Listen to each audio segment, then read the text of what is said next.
Welcome to Stays Crunchy and Milk. If you have questions or comments, we have multiple ways we can be reached. Twitter is, of course, the best way for those that need instant gratification, and the show's Twitter feed is at SKiMPod, SKiMPod. Stays Crunchy. For the more patient amongst you, the email address for the show is podcast@stayscrunchyandmilk.com. Crunchy again being spelled with a K. Crunchy. Hey, feel free to give us a call at 216-264-6311. That's 216-264-6311. Stays Crunchy and Milk. We're available by Apple Podcasts, Google Podcasts, Spotify, Stitcher Radio, anywhere fine podcasts are available. And of course, it's the website, stayscrunchyandmilk.com. Please rate, review, subscribe, and share wherever possible, including on YouTube, where we can now be found at Stays Crunchy. And over on Twitch, we're still Stays Crunchy and Milk. Our personal Twitters are Tatum 216, Lunchbox 2099. And I'm your host, the internet's Tayrell 713. Stays Crunchy, Stays Crunchy, Stays Crunchy, Stays Crunchy, Stays Crunchy, Stays Crunchy. Came out the pussy wearing Timbs. Oh my lord, it's him. Time to put the toys back in the bin, cause I'm sick of this shit. Motherfucker sweeter than a licorice stick, and it's rubbing me the wrong way to say the least. I'ma say my piece, and I'ma breeze into Caprice with the gold seats. Bumping boozy on the slow creek. On Collins Ave, looking stone, man. You know me, Asian shooter with the blonde hair, Street Fighter character. Fuck around and suplex him through the salad bar. My life is greenlit, no script. And we all know the money be the motive of this whole shit. Bitch, I'm focused like none other. The number one Don Dada. Drop top jokes on the youngster. Now look at him. Looking slim in the red 89 Testarossa with the wing. Mind blown. If you had to guess, whose lyrics are those? Just by flow and cadence. Action Bronson. That is Bam Bam Bigelow. You are absolutely correct. That is La Luna off Blue Chip 7000.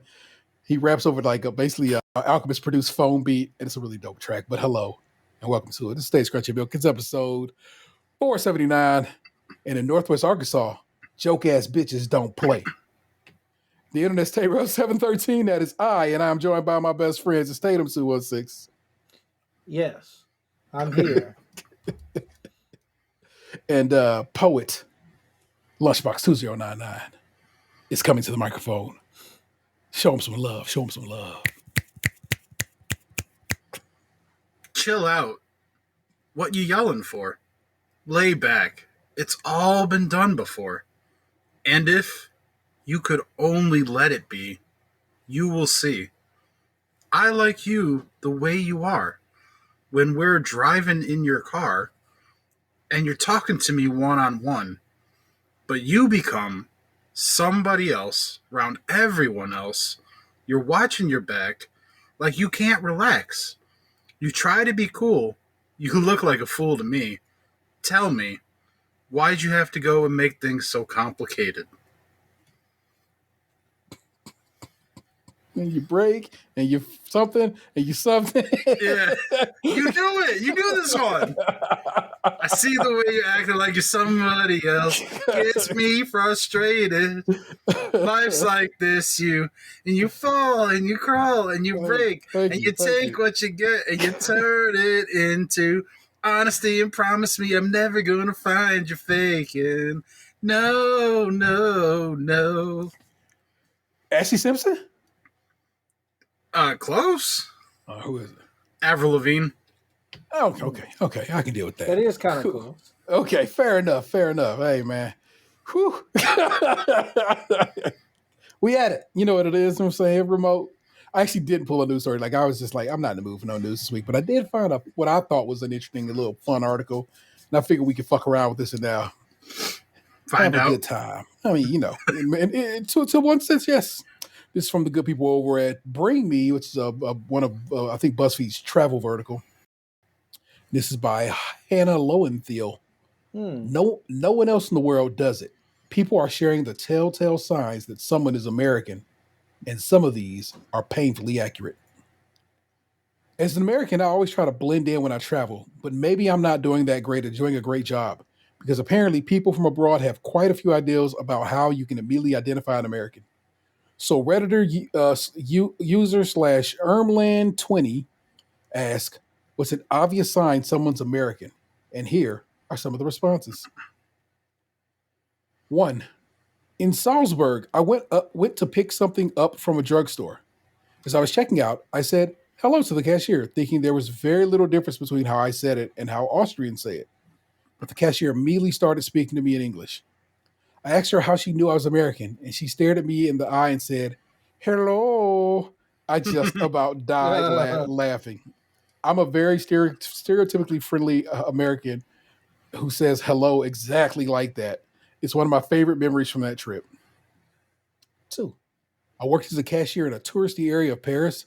I always recognized Americans immediately because they were especially friendly to me and they always left tips. So far, these are positive, and I'm okay with that. At some point, you know it's about to take a turn. An Italian told me that Americans walk confidently in the wrong direction. That ain't wrong. But also, that seems to be anybody in an international city. Unless you know the flow of that city's situation, it just whatever. Number 4, they ask, "How's your day going?" or "How are you doing?" in completely random circumstances. I guess. What am I supposed to do with that? Should I not ask people how they're doing? Fine. Fuck you, European. Or wherever this person is from. That's an assumption on my part. Number 5, when you ask where they're from, they don't say America, which would make many people wonder which part. Instead, they say something like, "I'm from Texas." No other people in the world tell you what state or region they are from. They usually start at a continental level, like "I'm from Europe." Why? And then maybe go further as to tell you their home country. If the conversation continues, American folk just go straight to the state. "I'm from Texas, I'm from Florida," etc. Half of them just say their town, which nobody knows. Then when you look confused, they say their state, like, "Oh, it's in Texas." I what is one to do when someone asks you where you from? I mean, like, I would assume I would say America. And then if they asked me where I was from in America, I would state. Start narrowing it down further. But like, I feel like it's very presumptuous for people to assume that people from other countries know all 50 states. No states, Yeah, that is a reach and whatever. Now, you know what? I just hadn't had it come up that someone asked you where I was from. But again, of course, everybody seems to know what Usually it sticks out like when we go into Canada, it's clear that we're not from Canada. Granted, it's the neighbor, but like still, like when we were like, I never felt more not in my country than when we were in that Tim Hortons that one morning. What am I supposed to do about that? That was they fucked up fault, not ours. No, I know it wasn't our fault, but like I got a taste of it that day, you know? Yeah, they really did not fuck with you. That's Tim Hortons, man. Yeah. It was all love this way. T will corroborate the story on that. Like his family got all the shine, and they treated me like shit. And I didn't even do anything. It's just being American. I mean, but so was I. So were we. But I don't know, man. But now that I know that France. Now that I see it seems that I don't know, but Canadians always have a habit of being considered, the nicest people. So I try to be. I'm not saying boxers not being in that situation. I'm saying in general, I try to be friendly when I'm in Canada, but maybe I shouldn't be. No, but like because you ordered before me, and when you went up there, she was bubbly. She was so polite. Then when I walked up to the counter right after you, because we were standing together. It was like, what the fuck do you want? It was it was quick too. I was like, ooh, should have been like, that's my family. You don't got to be mean to him. Watch out now. Oh, number 6, they always order ice in their water. I'm sorry, y'all want to drink lukewarm water across the world? That shit's weird. I don't like ice in my water either. It's because I have sensitive teeth. So do I. I use Sensodyne. It's better. You should be buying Sensodyne. I'm telling you that right now. As recommended by my dentist. On a side note, I just unlocked Venom on Snap. Fuck, man! I need him, and I need the Absorbing Man. I'll get that. Somebody else that I listened to or watched or something was talking about that game the other day. Box, I'm telling you right now. I had to have been a streamer. Someone was asking him, like, do you play that? And he's like, I've heard of it, but I don't play. I play too many games, was his answer. I really currently gambling has your phone, but man, I wish you'd give Marble Snap a go because I feel like you'd be a murderer at it. Oh, Number 6, I said that one. Number 7, they always look cheerful and are constantly smiling and looking happy. Tourists from other places appear neutral or even unhappy. Hmm.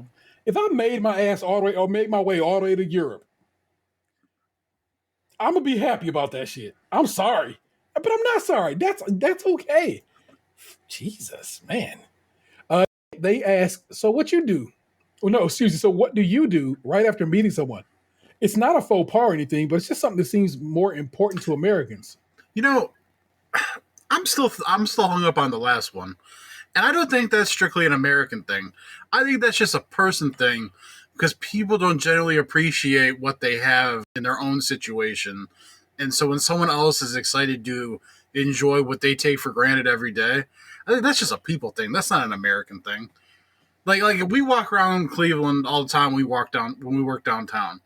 People down there were working, they were busy, they had shit going on. To them, it wasn't like, oh my god, I'm in the city I've never been in. It's so exciting. There's so many possibilities. Like I'm literally down here every day. It's the same shit every day. I'm not over here being like, oh my god, I'm finally in downtown. You know, it's different. People have different feelings based on their situation. It's not an American thing. That's a people thing. We work with enough people who were like scared to leave the office. Yes. And every now and again, we coax somebody out. They'd be like, "This is amazing. Yeah, it's fucking amazing. It really is. I know. I live it. Be out here just changing people's lives." Oh, knucklehead people. Let's see. We did the what do you do right after meeting someone? I don't do that.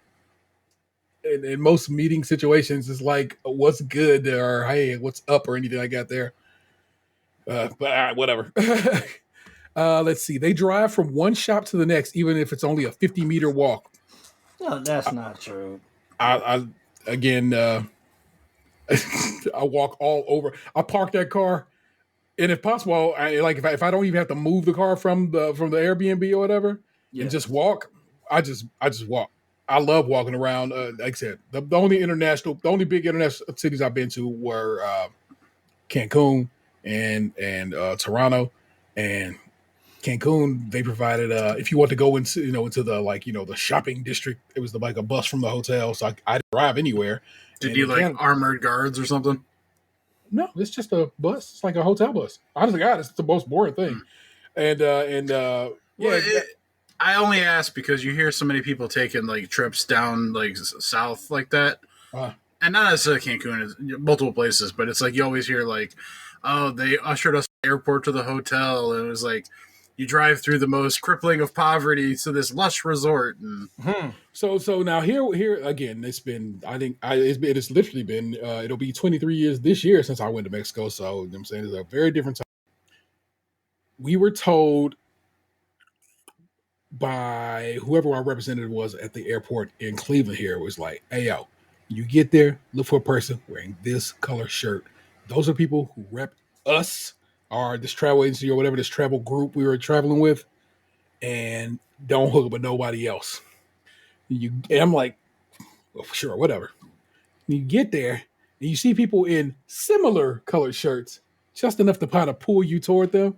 And you didn't want to do that. Like, them motherfuckers was playing you, and you'd be trying to pull you out your hookup, because it was an all-inclusive shit when I went. You know what I'm saying? Everything is paid for. All I had to do was find my blue turquoise shirt motherfucker and hang out with them, and everything else is gravy. And that was the only hustle that I experienced there. I was like, you so-and-sos, don't hustle me, don't play me like that. And sure shit. Like I said, there's a woman who had a similar color shirt to the guy. I was like, I could see how you could need to be pulled astray, because this woman looked like she wearing the shirt you said you were told to look for. Now, were you in a group or were you solo? It was me, my ex-wife. No, it's like a whole people. It was like a whole travel group that travels all at once. You know what I'm saying? So I wasn't like hanging with them people. I didn't know them. It was just, that's how the travel situation worked from the travel agency. That travel agency is still here in town, up the road. I'm going to holler at them about a trip I'm trying to plan for New York here probably this weekend. So I thought about it, and I was like, I don't feel like trying to plan that, and I need to know what costs what, and maybe get some shit locked down in real solid. So I was like, let me go holler at the travel agency and just see what they're talking about. I'm surprised the travel agency still exists in like a brick and mortar fashion. just because of places like Booking.com and stuff. For sure. And like I said, I could go through all that, but it's like, one, I'm kind of thorough on Airbnbs at this point. I'm kind of sick of them. And Man, tide turned on that. You were pro Airbnb to your core for the longest. Airbnb when I go to Canada, every time. Airbnb in America, fuck no more of that shit. Just the last few just been like ugh, not dirty or anything like that. There, it's just been like it's not. It has not been the experience that it was in the past because everybody doing it now. You did like the one in Detroit? The one in Detroit was special because it was us. And that was like the last guy, like I said, and that was pretty dope. But the one I had in Michigan, like when I went to go see Fortune Feimster last year, I ended up leaving and going to a hotel. I was just like, I'm no good. The bathroom was weird. Remember I showed you? I told you how that like it was a toilet situation that was not made for a big nigga, just not at all. Dude, And I was like, when I was and there was a house that like I sat on the toilet just to see if my legs would even go because like some of the architecture, man, wasn't made for us. yeah, bruh. So it just I've had a couple of them that's like this costs about as much as a hotel. You know what I'm saying? It's not like I'm Airbnb used to be the lick because it was cheaper. Mm-hmm. It's cheaper. It was relatively clean and pretty nice. But like I said, when I the last few times I went to Virginia, I went ahead and just stayed in a hotel because I found my sister got a good price. She got some homies and so forth who can get us deals down there. I like the structure of a hotel. Yeah, and you know what to expect, and generally you get what you get. That you oftentimes will get a AAA discount. You have recompense if shit ain't right. If shit ain't right with Airbnb, you can argue, but Airbnb most situations is just like sorry, and that's just not good enough. So, I like I said when I head up north, I've had, because with the exception of the one time where we stayed in the tower, I have stayed in the same building every time. Over there on Ice Road Terrace, it's always this, it's like, and so that group of apartments that I stay in, I know how they work, I know how they look. The guards at the desk is cool. Nobody's ever given us shit or been like, "What are you doing here?" There's always been like, "Oh, we all know." Wink, wink, nudge, nudge. Well, that last time though, we weren't even supposed to be there. We had to sneak in. Remember that? We had to pretend like we lived in the building or whatever. Yeah, and I actually complained about that, but the lady was like, "That's for people who rent those apartments. They're not allowed to be Airbnb. But me, I own mine. I can Airbnb it." I go, "That's not what the paperwork said, homie." So, but again, I've stayed in that building twice since then. Yeah, I mean, if that was the case, why did we have to like go get the keys out of a special lockbox like a street or two over and then sneak back in? Like, no, she had us go on like a hunt for that shit. And the next two times I stayed there after that, the lady came downstairs and brought me the key. And then the dude drove up next to me and handed me a key like a dope deal.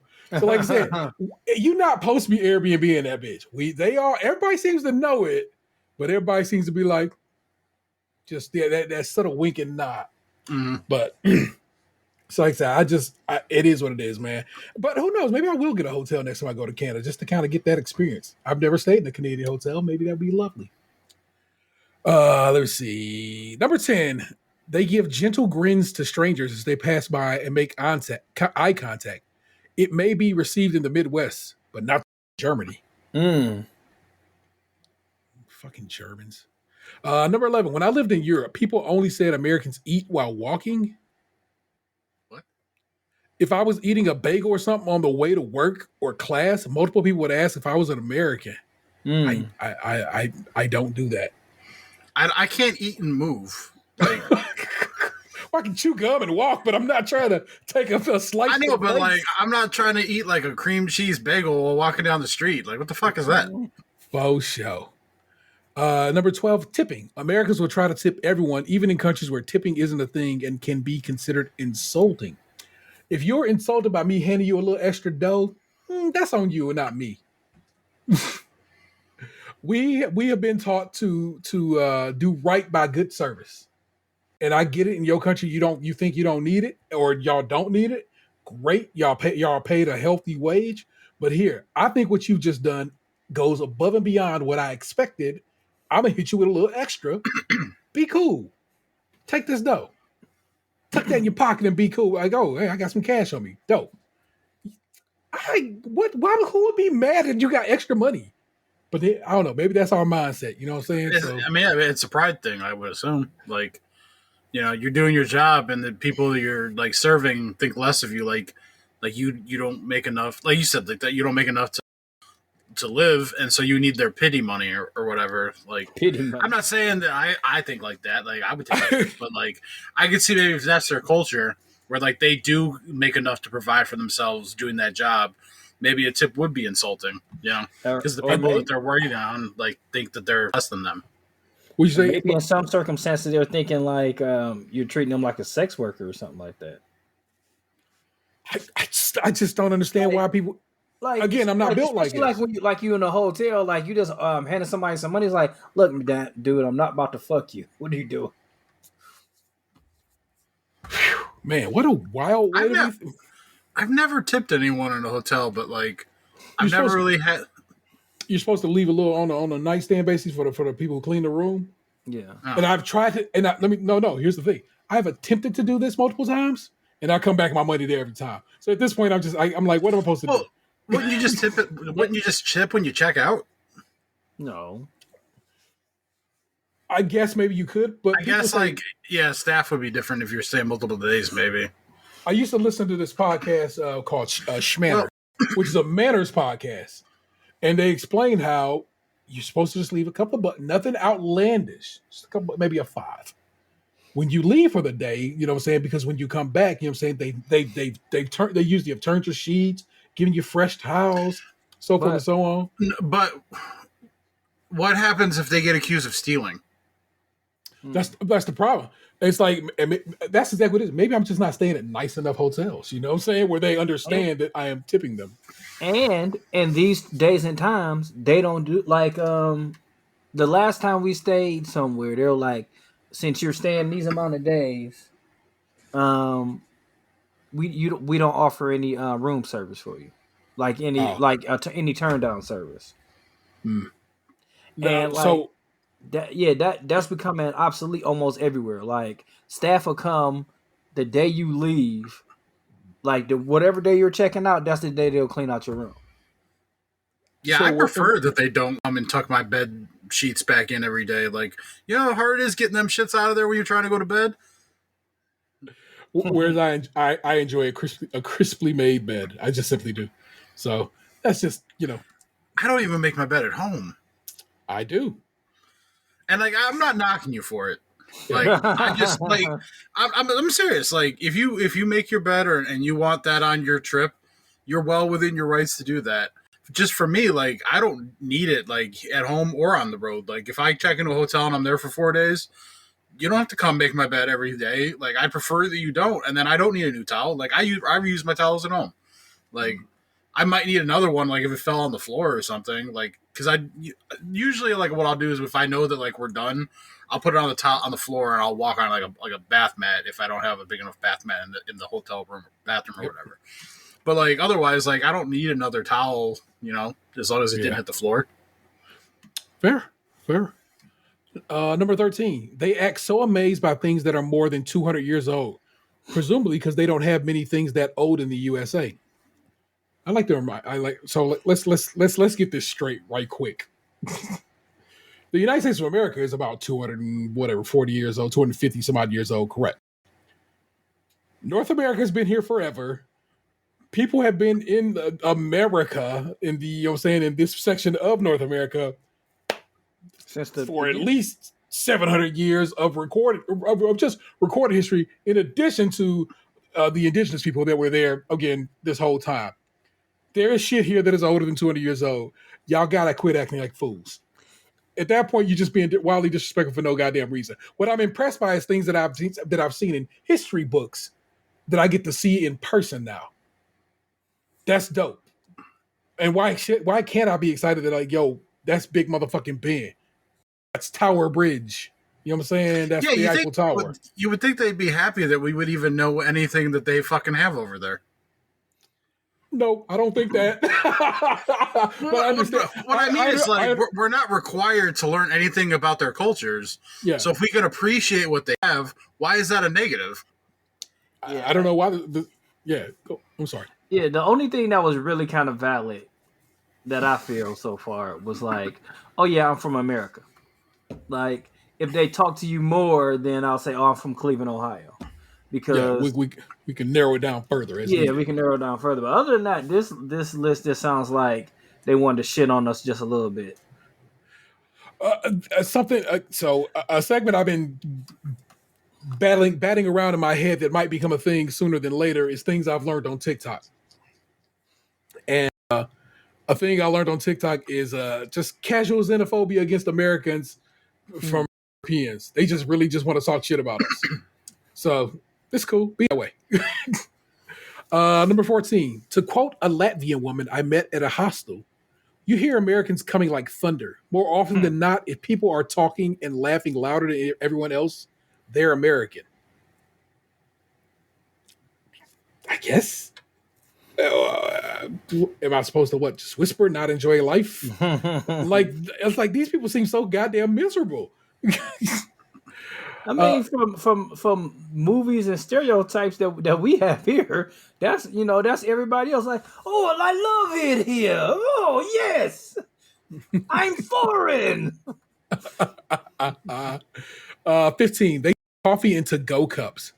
My partner's Italian mother absolutely can't get over the idea of seeing people walk around holding coffees.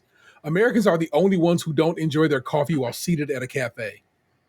I literally just watched a video yesterday of a guy in Britain who he does like the stealth camping stuff in his van.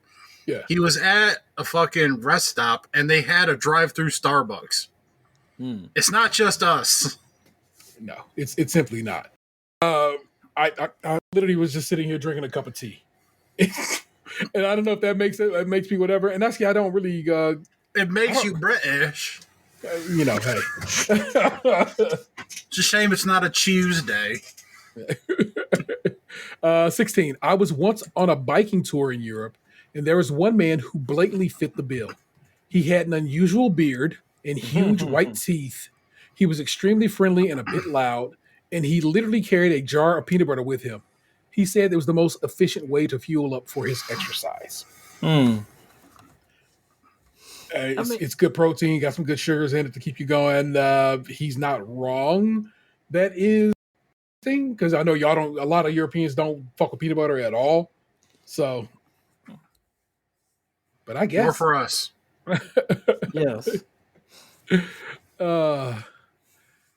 Number 17. In my home stay in London, I was told that I was so American for enjoying a piece of cake for breakfast. I'm not talking frosted cake, but a slice of coffee cake with nuts and dried fruit. Apparently, in Europe, this should exclusively be eaten as an afternoon snack, whereas breakfast should be a savory meal. So, what happens if they leave the cake out and let it like dry for a couple hours? We just call it a biscuit and everything's okay. Perhaps we should have them Bush's baked beans. That'll be a jolly old time. You've seen a full English, bro. It's a lot going on that plate. But also, that's not something people eat all the time. Like I said, it can happen, but it's not. That's like most times they eat some porridge and shit. And I know it's weird I'm saying porridge, but I'm saying truly it's like basically they eat oatmeal. I guess I'm being defensive because it sounds like this shit's being petty. I mean, like a coffee cake is just like a couple ingredients away from being a pancake or a waffle. It's all in the same family. or a muffin. A muffin is straight up breakfast. No. Now here's the deal. Now this is something Vanessa told me about forever ago. Her when she worked with a European lady who was so mad about American muffins because it's pretty much just a cupcake. We just didn't frost them hoes. They're wildly sweet, and they have the expectation they had a muffin was pretty much a crumpet. You know what I'm saying? Or English muffin. And so, they get handed basically a cupcake, and they're like, "What the fuck is this shit, bro? This is not what I'm trying to eat for breakfast. I'm trying to get some fiber." Yeah, this is just xenophobia nitpicking. Yeah, basically. Number 18, when asked how far away something is, an American will tell you how long it takes to get there in minutes as opposed to physical distance.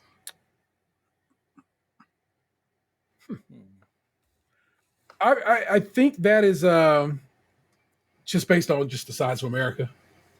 You know what I'm saying? Well, but I think it's like it's working with an assumption that the person knows the area to some degree, so they understand traffic patterns and whatnot. Correct. It's like if I was in Cali, you know what I'm saying, I was going from X to X, somebody would be like, okay, if you take the 405, it's going to take X amount of time because traffic at this time of the day. I do need to know the time. I would like to know the time to get somewhere.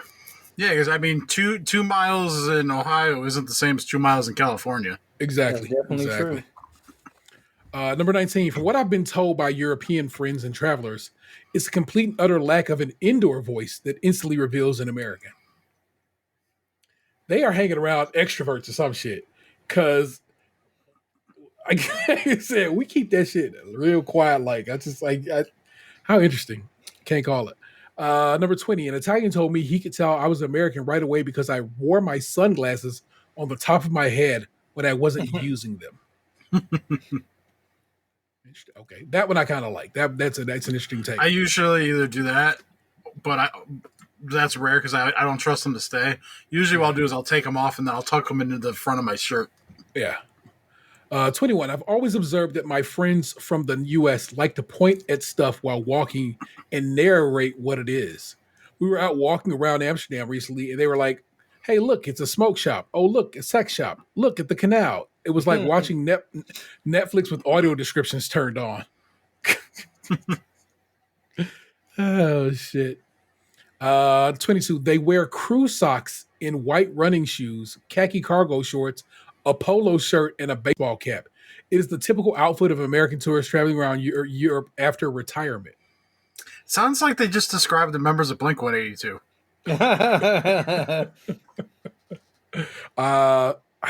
I think I own 2 polos, but I don't have enough polos to be considered that. I do have some khaki shorts. I do have khaki shorts. I rock baseball caps every damn day. Yeah, I used to be obsessed with polo shirts. Not so much now that I don't have to wear them, but I feel like when they sent us home and then when then they let us know we weren't coming back, I got rid of like 100 polos. Like nice. It and who like some kid who wears a size 11 at the Goodwill was pretty happy. I like having like a few around for like going out like if we're going to a steakhouse that's a little dressier. Yeah. I like it because like it looks better than a t-shirt, but I still don't I'm dressing up. Okay. Yeah, it's not like I sit around in a polo every day, you know. Yeah, I kept like 5 button-up shirts, like a couple pair of khakis. Like I put them in these bins. I'm gonna have to go through them again, just in case. Maybe for some interview wear, something like that one day. I hear you. Someone asked if I was American in a group setting, and another person spoke up before I could respond and said, "Of course he's American. Look at his teeth. Apparently, most Americans get braces." It's like a factually inaccurate statement. So, sure thing, buddy, but you're wrong. 24. They are not wearing Speedos at the beach, and for this, I'd like to thank American men. Yeah, I would. I don't think I can pull off a Speedo. I just don't think I have anything that will work for that look. So it's not gonna be your miracle at all. It's always funny, like going back to the teeth thing. When I watch a fair amount of British TV, their teeth don't be looking bad as we say, and I guess our teeth don't look as good as they say. Yeah, we'll allow for that. Yeah. And then, I think I don't really go swimming to begin with, but I think it would be kind of freeing wearing a banana hammock.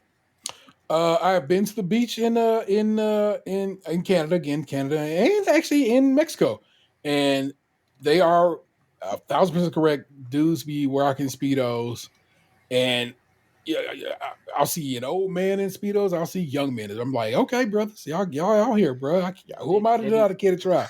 It's not rocking enough. Dynamic. Just not rocking enough for a Speedo. I mean, what is in a Speedo? It's all just all water bubble gum.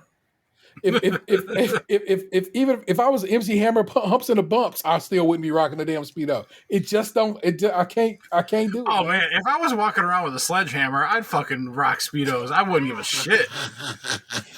And then like I think they just recently listening to John Gervis's podcast, like they just recently like stopped like lifeguards from wearing Speedos. Like that was a real thing too. Like they want you to be smooth in the water. April, you are so accurate. We do talk about dicks a lot. Number 25. When they claim to be 1/8 German, 1/8 Irish, 1/16 Scottish, 1/16 Spanish, 3/5 French, and 1/4 Canadian.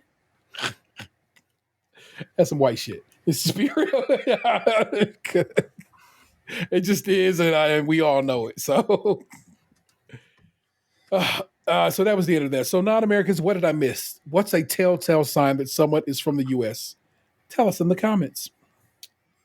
So that was Trill. First of all, I love how many of these mention how friendly we are. For all our faults, it's true. We usually are, not to be a humble rag. As for number 5, I always get it out all at once. I'm from Denver, Colorado, in the United States. Much easier that way. They go for the long spiel. I'm from here, and guess what is from here? Okay, I hear you. But that was fun. I like that one. You know what I'm saying? Again, it just tells me a lot about what Europeans think of us, and whatever. What I need to know is what Africans think of us. You know what I'm saying? I need to know what Australians is talking about. Some things like that there, because that's just I just found again things I learned on TikTok today. Some soul singer died. This white soul singer, right? I'm like, who is that? I said but I'm like, who is this lady? As it turns out, I delved a little deeper into her. She's an Australian lady, and who was basically singing in like the mid to late 70s. But also around that time, there was another band that my man Ninth Wonder sampled, and I'm like, what the fuck was going on in Australia in the 70s? They had them all singing so damn soulfully. So I need to know what they think about American tourism and so forth, things like that. You know what I'm saying, fuck Europe, they're gonna be little bitches about us, but I need to know what's going on in Asia and so forth and so on. Where of course we're going to stick out because we are not going to look like the locals. Those are the countries I wonder what their opinions on our tourism is. I'm just so afraid of like traveling in that way, because then it's like, you remember in Chappelle's show in Mad Real World when the dad was looking at the woman, she's like, "Why you keep looking at me like that?" He's like, "I don't know what I'm doing," and then they did the whole like stab, pass the knife around. That's what I feel like traveling would be like. I'm bleeding. I feel like I would just go to the wrong spot and just like get stabbed, and then everyone would be like, should have been looking at us like. Once again, this is where you use a travel agency or a travel group, and you travel to just a particular like spot, and don't be so loose out in the countryside. You'll be fine. Yeah. I think it's part of it too, because it's like there's places I've seen on YouTube like that they'll go to like at a food market or something like that. It's like these places look so cool, like, and I love Asian cuisine. But it's just like, I don't feel like I could go there because, one, I don't speak the language. Yeah. And then it's like, I'm clearly not a local, So it's like, how friendly are people going to be, like to the weary traveler that's lost and doesn't understand the areas and whatnot, just wants to eat some really cool food court food or whatever. Yeah.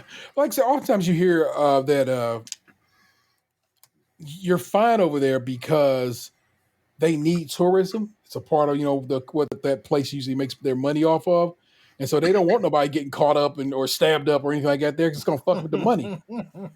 And so the people who do, we need them. The people who do get, but caught it keeps up looking there, at us like that. do get caught up in there is because they be like, I'm about to go over here and party with the locals. I wouldn't know what they up to. Like, I don't. I'm good. I'd like to keep this shit real touristy. That's what I'm here to do. Some touristy ass shit. I don't need to be in the countryside. Well, again, I throw up a Mexico because, like I said, when I went to Mexico, they had Okay, one day, like, let's go to the mall in Cancun and go see what the malls is like. It's a rainforest cafe. It's the most boring, regular ass shit you ever seen in your life. It's just a mall. Then they had excursions. And so our excursion was to go see the pyramids at Chichen Itza. Along the way to go see the pyramids at Chichen Itza, you get to stop somewhere and eat. And like you get to get a little Mexican countryside. You get to stop at a cave. And if you wanted to, you could jump in the water. There was water in that cave. That cave actually has water that eventually could lead out to the Gulf of Mexico because of where Cancun sits. See, I was trusted because of movies. I know I would go in that water, and some parasite would go up my hee-hoo.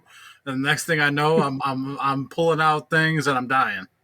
The dreaded Candiru, if you know your Venture Brothers. But no, I wouldn't jump in that water because one, I'm not a great swimmer, and two, again, who's doing that shit? White people. Literally, Europeans was like, "Fuck it, I'm pulling off in the Speedos, and I'm jumping in this cave water."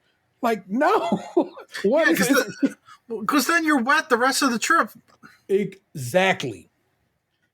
It's like get the fuck out of here. And now you smell like cave water.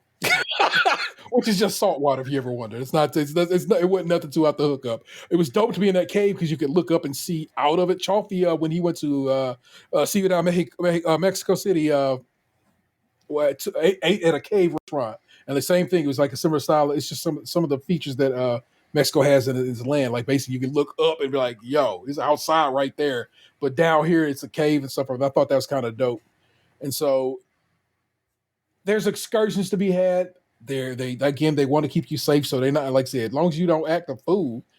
And that's just in general. Most of us are well mannered enough to not act a fool, and those who are not, if you get stabbed, that's on you. Everything cool until you get a parasite in your pee-pee. That's a real fear. Oh, the reins are yours. First up, as always, is Tatum. I literally forgot to say first up, as always, is Tatum last week. I was just off my game. I have no idea why. But I will make up for that this week by letting it be set up correctly. Speaking of games, guess who came up with a game? I'm all about this life. Not too long ago, I paid for a subscription for my kids to have highlights up in this house. So is Goofs and Gallants in that book? Is that the one that Goofs and Gallants in? When I go back upstairs, I'm gonna send you a picture of the way they look now. Pissed me off. Like the old art from Goofus and Gallant was like, oh man, it was just so. It was, I don't know, touched my heart. It was that black and white still like Gallant puts away, helps mom put away the groceries. Gallant helps put away the grocery. Goof is like, bitch, you ain't bring me no Fritos. pretty much. All right, so I got a 5-question game with a 2-question bonus round. So I'm going to say this. I'm going to ask you guys a question. You have to try to answer the question the most correct way possible. So if this means this, then this is what this means. Okay? All right. First question. Let's just get it out to see if you guys get catch on. This is maybe the most ballpark one. Maybe it's not. The other one was. Okay, let's just try it and let me see if you guys get it. If your family wakes up to Preachers on BET, then what were you then? If your family wakes up to Preachers on BET, if anybody, like if the TV comes on in the morning, and then there was Preachers on BET, what were you doing last night? You was jacking off to Uncut the night before. Ding ding ding ding ding. Not necessarily jacking off, but you were watching BET Uncut the night before. That's the game. All right, you guys ready for the next question? Let's go. We got T got the first one right. If you have a butter knife hovering over the sink, you mean like floating? Oh no, I get you back. You making PB&J or you about to spread some butter? You plan? Okay, is that your final answer? I mean, you planning on making a sandwich? You know what I'm saying? There you go. That's exactly right. The answer is you plan on making another sandwich. So don't fuck with that knife on the side. So like, okay, that's what you mean, like floating on the counter? yeah. So like, if that's your It's like sink, you hovering have over your the knife, sink. your knife sitting there just like this, so it won't fall in. But you don't want to put the touchy You don't wanna- part on the counter. Okay, I got you. Yeah, and you don't want to mess with another knife. Okay, this one might be a little bit tricky. If your dad is pooping with the door open, That could be a couple things. Either your kids are acting up, he thinks no one's home, or he just doesn't respect anyone else in the house. Smelled your shit for 22 years. You can't smell mine for 5 minutes. Yes. You're watching Friday. That's what I'm gonna go with. Or it could be he's trying to hear the TV. no. Bloody likely. What it meant usually in our house is he wants you to come in and he wants you to talk to him. Like, come on, I got something I got to talk to you about. This is my shit time, but also I'm gonna carve all time to talk to you. Multitasking, baby. Multitasking. All right. Okay. When your grandma has foil or Ziploc bags in her church bag. Going to the buffet. Ding, ding, ding, ding, ding. Oh, yeah, you going after on Sunday after church. Yeah, you getting somebody bringing home some wings and rolls. Yeah, we're going to Ponderosa, filling up on wing dings.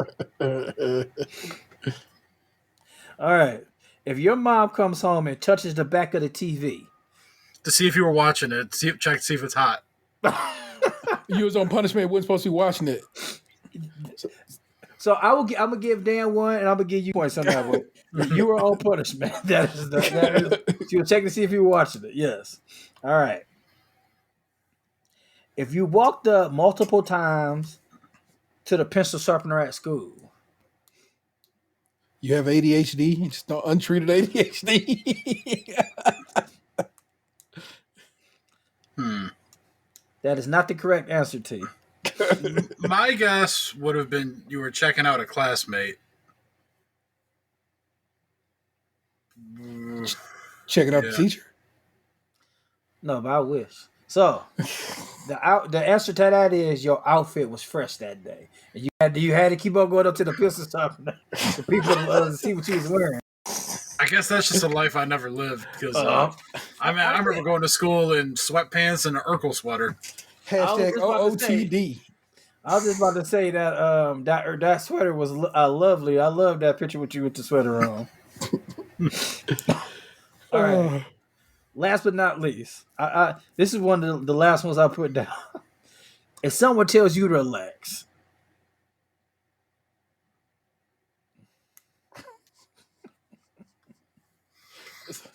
Means about to fight.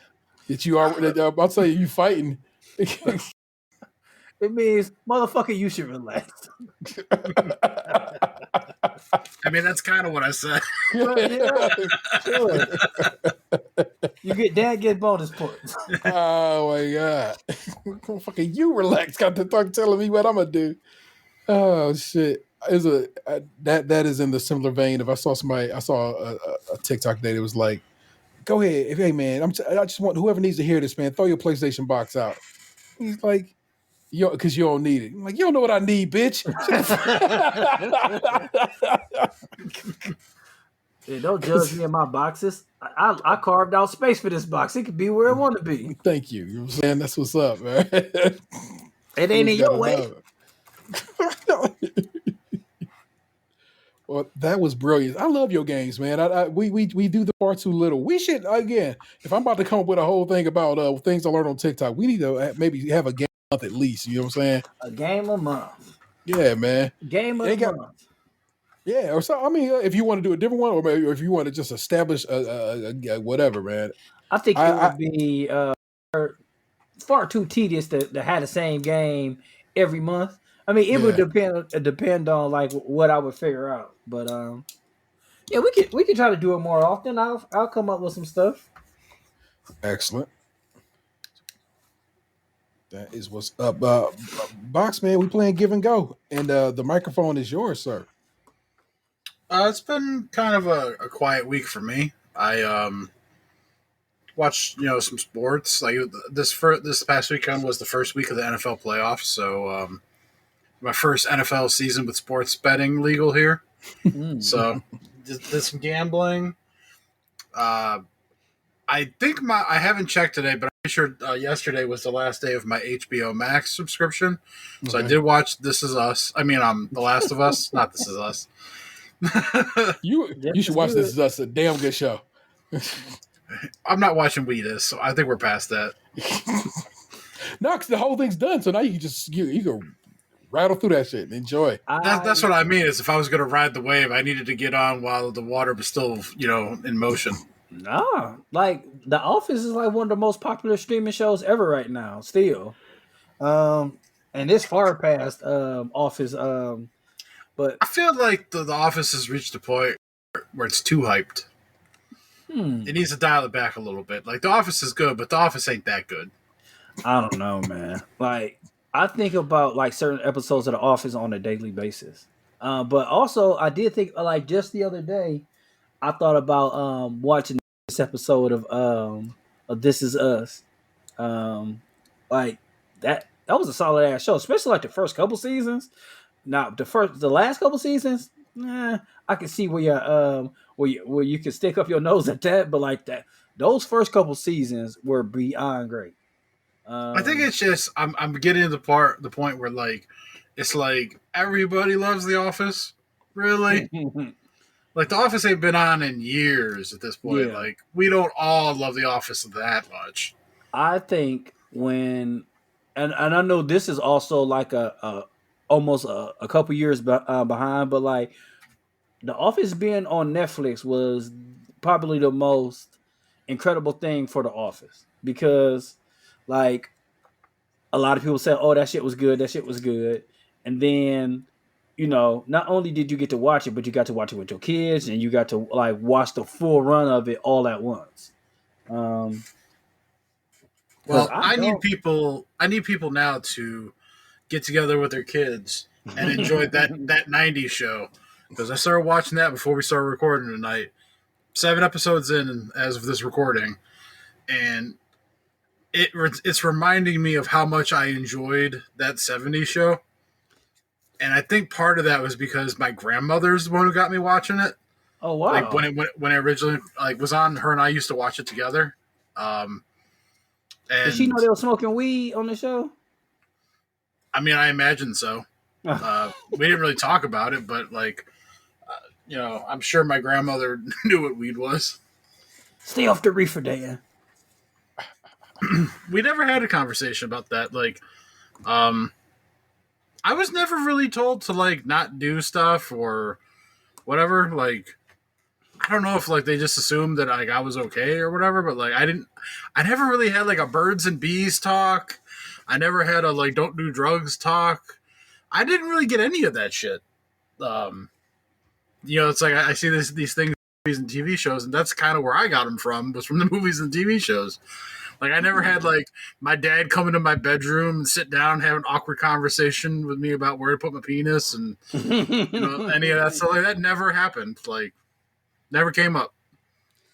Yeah, like I feel like I don't know, maybe it was less awkward with my mother because she talked about sex with us like when we were young. I wasn't at an awkward age yet. Maybe like we should probably knock that out soon before it start getting awkward with the kids. Mm-hmm. Remember back in the day, it was a on PBS, and we were all instructed to watch it. Like the whole school was like pretty much told to watch the special on PBS about sex. And then like I remember this one kid, dumbest little kid I ever met. He was saying, it came out her booty. And I was like, man, and I had already had the sex talk already. It's like, it didn't come out her butt, man. Just chill. And then like everybody else was listening to me, like, yeah, it did come out her butt. And I was just, I don't know why. I seemed it. I don't know why I was getting I was getting mad about this shit. Like, it did come out her butt, man. I don't want to hear this shit no more. Y'all talking about. I said, let's get wild frank about this right quick. There's some stuff that we three have discussed before, but it's like I was highly learned about female anatomy because I was utterly fascinated by ladies from a very young age. So of course I studied my arts and was like, Okay, so that's what that is, and that's what it do. This where this is at, and this where it goes. This where all this is right here. I would have never, ever been like it came out her booty because I was fully aware of where things came from and how they function. And it's wild that somebody else is blind to that. Like, bruh, it's right there, man. It's on the screen. See that? That's a booty. You don't know that that's the booty because you ain't studied your arts. You know what I'm saying? So when everybody, like I said, the internet be full of people talking about, oh, they don't know when men don't know where the clitoris is at. And I'm like, how do you not know where the clit is at? That shit is, it's at the top of the key. We shooting all wet, bruh. We know where it's at.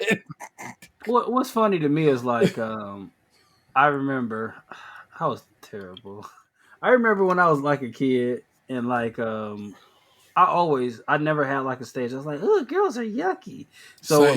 like when girls used to chase me on the playground and try to give me a kiss, like I wouldn't run from them. I was like, just give it here, girl. I ain't got time for this. I ain't pussyfooting. And so, yeah, I never had that stage in my life where it was just like, this is yucky. Yeah, I wanted to know, I wanted to go, and it was for show. They used to, I was referred to when I remember being referred to when I was younger as mannish. And just because like I said, I dug ladies, man. Like my mom would tell you, I had a little ass a girlfriend from like the first grade on, man. It's like I always was hollering. It's like I remember at my church, at the church we attended when I was really young. The church we went to in one of two churches we went to in Tennessee, but the one I went to that like my mama's name was on the cornerstone. That looked like it's basically abandoned at this point. Mm-hmm. Well, Reverend Branch was the pastor there. It was Reverend Branch and his wife, and he had 3 daughters and a son. And his oldest daughter, Stephanie Branch, was so hot, and she was like, of course, like getting like just well and true my senior. You know what I'm saying? She's very much older than me, but she used to be like. She like would like let me be her little like tag along, and it was always dope, and they'd be like, ooh, he like you and blah blah. Like, yeah, I do like her because she hot and she's a sweetheart, and I will gladly go. You go to Reverend Branch's house to kick it, really, sir. I'll attend, so I can just hang out with Stephanie.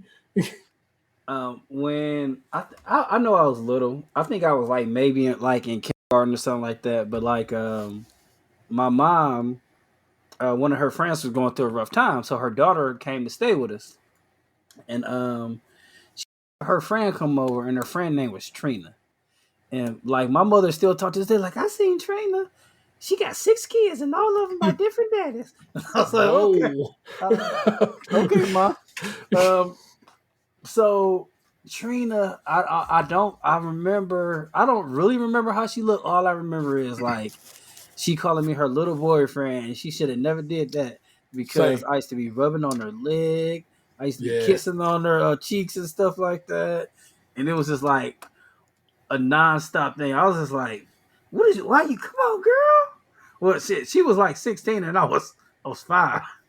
But man, I used to love sitting on her lap and like rubbing on her legs and stuff. It was too much. I shouldn't have been doing that. I don't know. No, go ahead.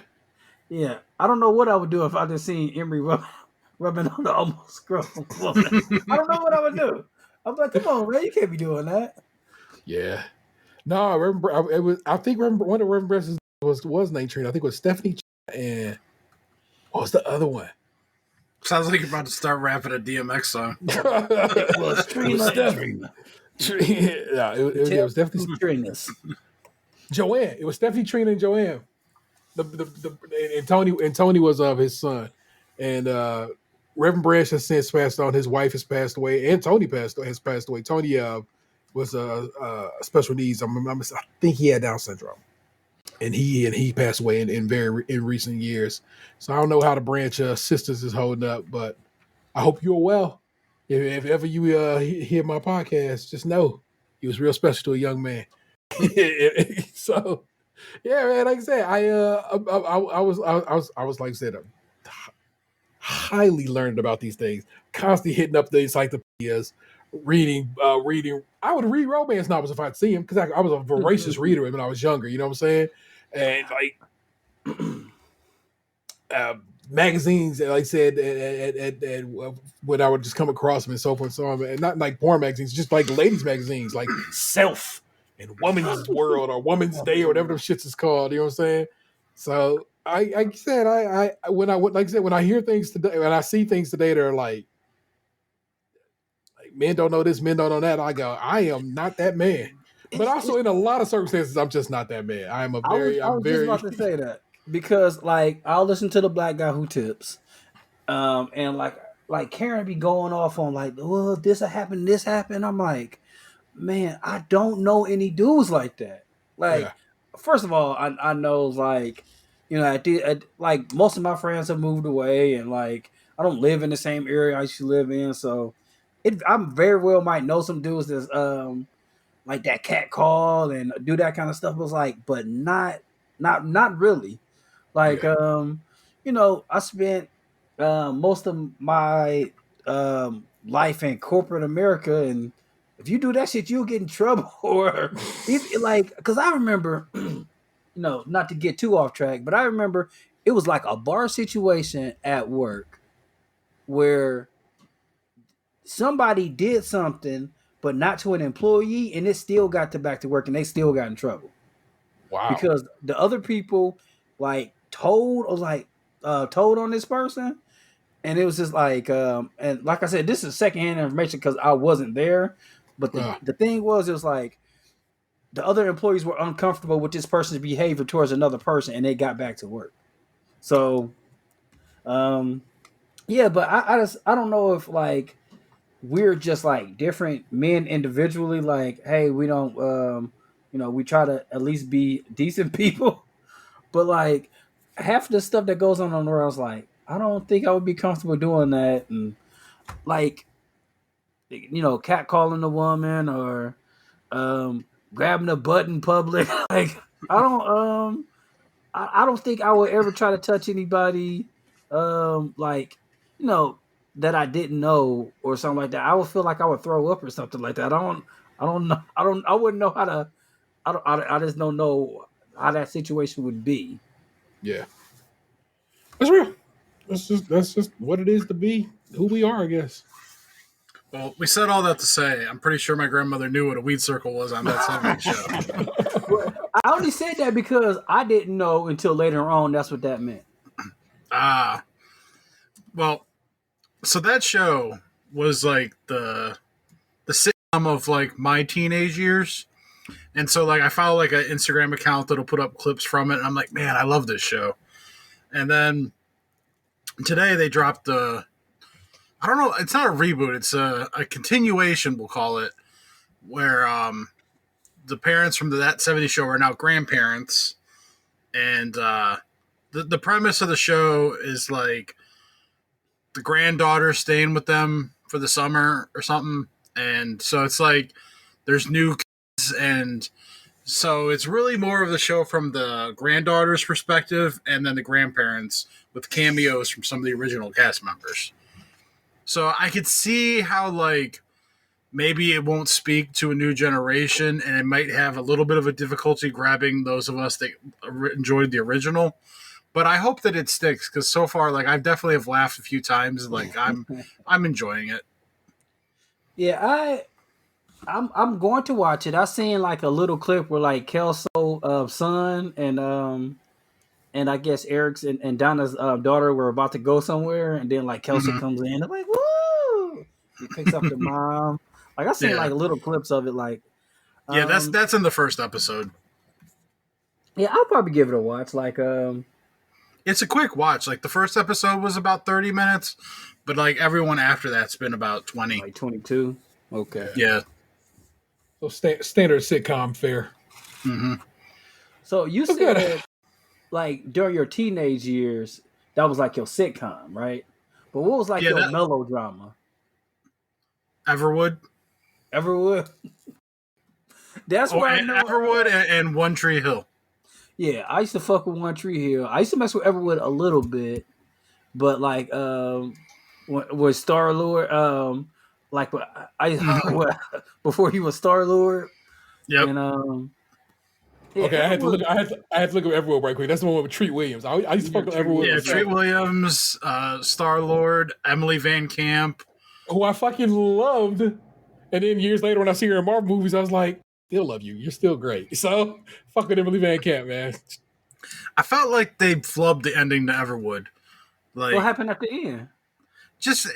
I felt like it had more story to tell, and I feel like they sped things up a little too much because it's like you start watching the show and you expect like you're waiting on Emily Van Camp to get with the son, and there's it, yeah, Ephraim, and you're stuck in this will they won't they, and then they do, and then it's like you had all this build up to the like they do, but then like right after they do, it all gets fucked up so quickly. Like there's not a long happy period or like a storytelling of growth. It's just like he becomes angsty and fucks it all up, and then the show just kind of went off the rails after that. Well, as I look at it now, it also apparently did not survive the UPN WB merger, creating the CW. So it ended after 4 seasons. So basically, it didn't even get a chance. But let's give it up to Treat Williams because his name is Treat, and that's pretty great. Treat Williams, man, bruh, and he played a brain surgeon in that show. Like I said, I'm like, that was a wow. They moved to Everwood because his wife died, right? Yes. Yeah. Okay, yeah. There's a vague recollection there. Oh man, what a show! I watched a lot of CW back in the day, but that's because like in my room I didn't have cable, so like I was watching like Seventh Heaven and stuff. And that's when like that same channel at night when Martin and Jamie Foxx would come on. Yeah. Yeah, When I see them smiling faces, smiling back at me. Somebody pointed out recently, probably on TikTok, how fucked up that show was and why we probably shouldn't have been so supportive of it. I'm like, well, the dad ended up being a fucking pervert. A pedophile. So, pedophile or just like a standard perv? A straight up pedophile. And like the worst part about it is like his wife knew about it at first, and then like, he schmoozed his way back into her, and then like she didn't tell, and then like, she fell back out. They fell back out of the good graces, and then she's like, "Fuck it, I'm really gonna tell her your ass." Like he admitted to like showing his dick to I'm sorry, April. I guess it really do come out, but like several times to children, like. No wonder Jessica Biel left the show. It always seemed like, well, let me not even say that because I don't know if he was the reason she left the first time, or because it does seem like when like somebody on the cast is like, you shouldn't be doing this, you shouldn't be in FHM, and then it turns out that'd be the extra pervy one. Yeah, that's about right. But that show was fantastic. I used to love that fucking show. Oh yeah, I watched a good deal of Seventh Heaven up until I guess well past when Jessica Biel had left the show. So I used to watch it. Did she come back though? I don't know. I don't remember that show that clearly. I think she came back, but like I feel like she bounced back and forth every now and again. It was like she would disappear for like 12 episodes and then come back for like one and then be gone again. It was the same thing like with the sons, like the blonde one like went off to find himself and shit, and then it was weird too because the show took a turn when all the daughters started hitting puberty. They started uber sexualizing them. Oh no, I remember they were having a fit trying to not. You know what I'm saying? They were like, let's try to keep Ruthie and the middle child not so sexy for a while there. And then it just and then nothing you can do about it because they just. What I thought was kind of interesting. Ruthie got cute, in the middle one just got to me. Never got cute. Never was cute. Like Ruthie went from like adorable to kind of like, oh yeah, who's that? Ruthie. She a man. I think you're doing us a disservice by not texting us, sir. I mean, it's just Google Images. I'll send it. I don't know her real name. Well, I'm supposed to look up Ruthie. I didn't either. That's why I had to Google Seventh Heaven. Maxine Rossman is her real name. Well, I'm gonna go to Reddit. I ain't going to no damn Google. I'm trying to get the link, but it won't fucking pull up. So yeah, you know where to go. We gave you the breadcrumbs. And apparently, she rides horses and motorcycles. I can tell. Word to, she looks still. I mean, like it's a picture of her here on this Instagram, and she's still Ruthie in the face. Ruthie, man, Seventh Heaven got me thinking about just an old silly WB show. WB, right? That was a WB one. That was a CW one. It made the crossover though for like a season or two. Yeah, okay. It lasted like one season, I think, on the CW before it got the X. Very cool. Man, I used to watch UPN back in the day. Wow. And like I remember like coming home from school at my grandparents' house. I'd watch like some Arthur, and then like I'd put on UPN and watch like Friends and Living Single. It's amazing how they put that shit together, and I didn't pick up on the fact that one was white, one was black. Ah, shit. And then like UPN for a while had that like that time where they were trying to be edgy with like hardcore and blah, blah, blah, like Shasta McNasty, shit like that, you know. Wait a minute, Shasta McNasty. I feel like Shasta McNasty was a USA show. I'm pretty sure it was UPN. It's like, and then wasn't there like a claymation show of some sort? The Oblongs, right? Well, no, that was a cartoon, but I know what you're talking about. Yeah, man. Shasta McNasty, American sitcom. I'm typing. I was already typing it in. Yeah, aired on the UPN network from October 5th, 1999 to August 1st, 2000. Later retitled Shasta, an American sitcom. The show was created by Jeff Easton. What was Shasta McNasty about that it needed a name like that? Jake Busey. Shasta McNasty focused on three friends, Scott, Dennis, and Randy, who are part of the rap rock band Shasta McNasty. That makes perfect sense. After signing to Defunk Records, the three friends relocate from Chicago to LA, where they find out the label has become defunct. Keeping their advance money that they'd been given, they rent an apartment in Venice Beach, where they share a kitchen with their next door neighbor, Diana. The first half of the series is focused on the band, their landlord, odd jobbing to make rent, and generally getting up to mischief. While the second half of the season focused on them working at their local bar for their friend Vern, hoping to get signed by a label again. The developing relationship between Scott and Diana. The series' concluding episode is set 10 years later and is presented as an episode of Behind the Band 2010, a parody of Behind the Music. It is revealed that Shasta McNasty did become famous, highly successful band. Nevertheless, ego, addiction, infighting, and creative differences took their toll. The series was retooled mid-season, including a month-long break 2 months after the debut, and being renamed Shasta. The characters abandoned the hip-hop premise and moved narrative devices like breaking the fourth wall. Man, here's some other shows that were aired on there that I remember watching back in the day. One-on-One, Girlfriends, Half and Half, SmackDown was on there. There was like some show that had like what was her name? She was in White Chicks. Busy Phillips, is that her name? Okay. She ran like a love matchmaking company or something. Oh man, I forget what the fuck the name of that was. The Wikipedia of Busy Phillips. Because I remember it had the dude from Grind and Rat Race in it. DJ Qualls? No, not DJ Qualls. Who fuck was he in Rat Race? He was the one who had the pierced tongue that couldn't talk. No, I don't recall. Love Inc. That was it. Okay. Yeah, it was on UPN from 2005 to 2006. Vince Vielf. So, again, I am 10 years older than Daniel, which means my UPN was Fox. I was there when Fox started. and watched. I was on that shit. It was Channel 30 in Tennessee, and it's like, holy shit, we have a Channel 30 because all of a sudden, because that just came from nowhere. There was nothing there before then.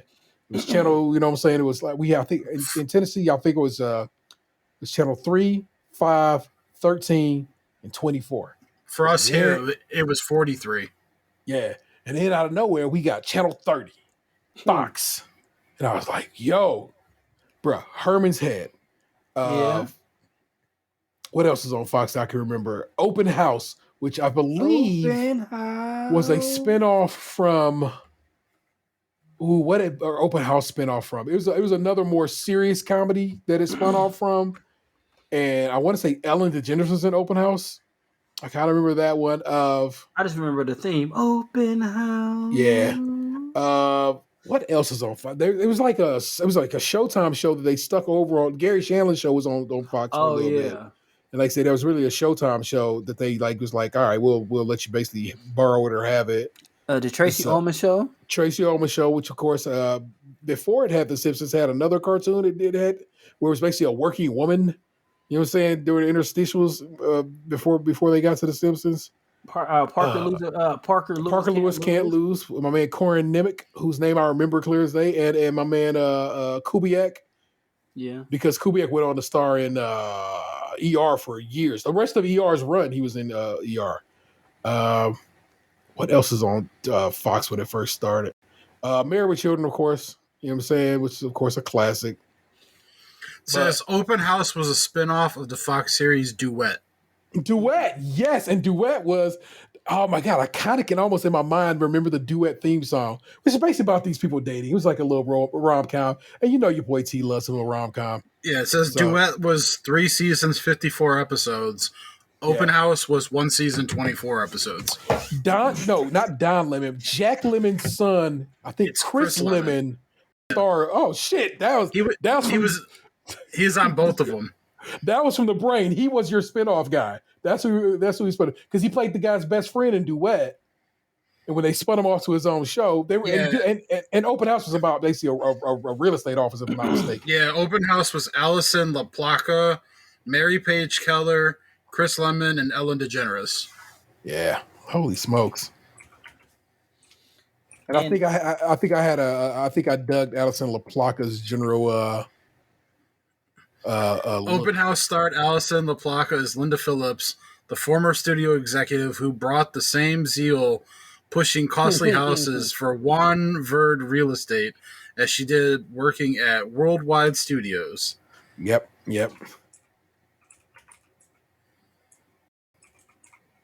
Man. Holy smokes. But yeah, Fox was my...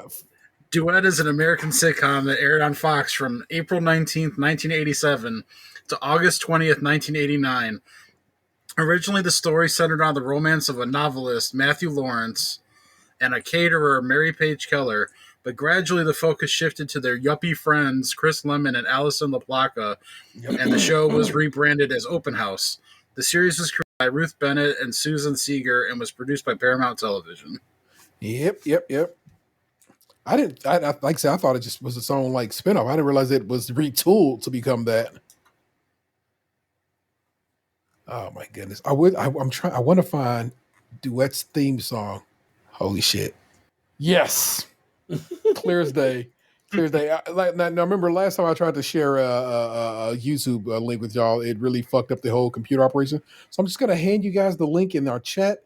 And if you are so inclined, give the theme song to Duet a listen. Why was I watching the show like this when I was like, at that point I was like probably, you said 87? So 12? I mean, maybe were you watching it with your mom? No, because my mom didn't really kick it with me to watch TV like that. It's like, and as I look at it now, somebody just in the first like comment says, this used to be the last show on Sunday night my parents would let me stay up to watch. It came on after Gary Shandling. See? Oh my gosh. Mary Page Keller. I just want to look her up. Mary Page Keller, still an attractive woman. Still a 61 years old, a very handsome woman, even to this day. Respect. Also, just still acting her ass off, just in a little bit of everything.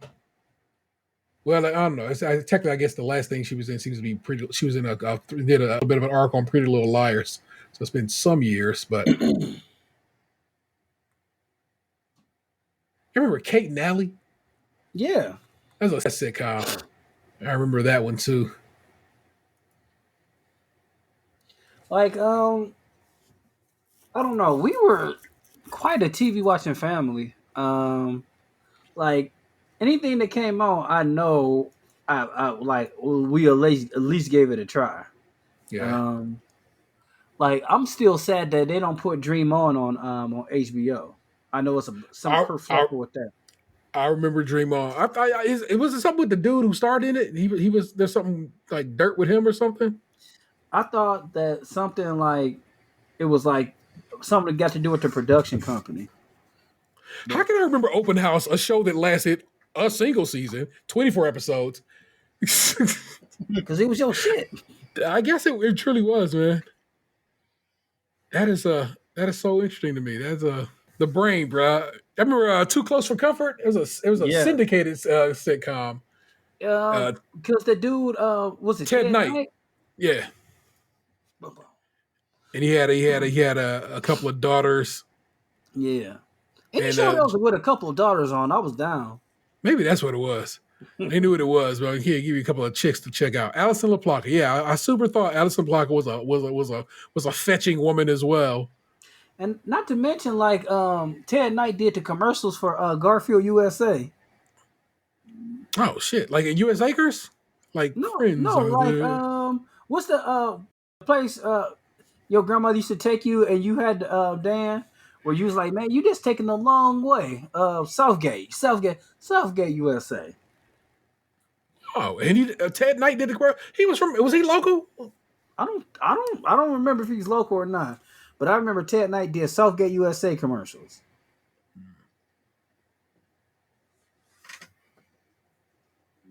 Fascinating. Anyway, all that's to say that where did we start this at, Dan? Support that 90s show. There we go. That's what's up. We walked that long walk, so there you go. There you go. I've contributed enough. We'll just keep it motherfucking moving, man. You know what it is. Let's get on over to Reddit and some amateur assholes where we have a packed bunch this week. I have so many tabs open now for Duet and Open House. I'm be working my ass off trying to find these old shows. Hopefully somebody has posted them on YouTube. Each week we head to the subreddit, Am I the Asshole? And we try to discover if these people were indeed assholes.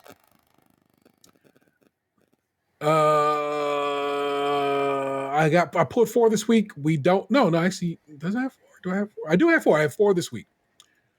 We are not required to do all 4, but if they speak to you, you let me know. As always, here we go. Here's what I brought to the table.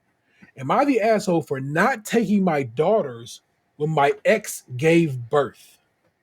Am I the asshole for not moving my wedding date? And I'm actually going to throw that one away. I don't like that one. So that one's out. Am I the asshole for stopping my husband from traveling? And am I the asshole if I get mad over my husband not doing dishes? Which one would you like to have served up first here? Traveling, I guess. All right, traveling without moving. Let's get it in. Am I the asshole for stopping my husband from traveling? Throwaway. For context, my husband loves to travel and sometimes even does it solo. We went together in some countries and it was fun being with him. So being with him doing so, that's how it's written, people. But I gotten pregnant over the pandemic, so we sat down to talk about this because it was an accident. I've always wanted a baby anyways, just not this soon. And my husband's reaction was expectedly caught off guard and had mixed emotions. We both took it as a sign and want to keep the baby, but my husband says he still wants to travel and asks if I'm okay with it. My parents said they wanted to have a grandchild anyway and wanted it so bad that they even said they could watch him while we go out and have fun before I was even pregnant. So I knew my baby would be in good hands if we still travel. So I said yes. We decided to go through this pregnancy. Fast forward to now, our baby is 8 months, and my husband is an incredible father. He hasn't been anywhere since the baby was born, but he did occasionally talk about where to go next to travel. I honestly thought at this point that he should stay home and be a father because he's a parent now. He shouldn't be gone even for a day away from our baby. I told him this and he got a bit upset. He wanted to think things through about this. So he asked for a little mental space to not talk about the subject right now, which I agreed. But then literally the next day, his college friend contacted him and invited him to a wedding to Taiwan. He told me this and said his friend was the one who helped him go through a lot in his college years and at least give him maybe 4 or 5 days to visit there. I still said no because things change. My husband exploded and said that I broke the promise I made while I was pregnant.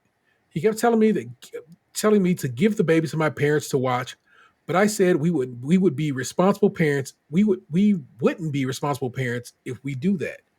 He kept claiming it's responsible because we know they will be safe, but I kept arguing back that it doesn't work that way, I really can't take him to court if he wants to abandon the baby. And I can really take him to court if he wants to abandon the baby?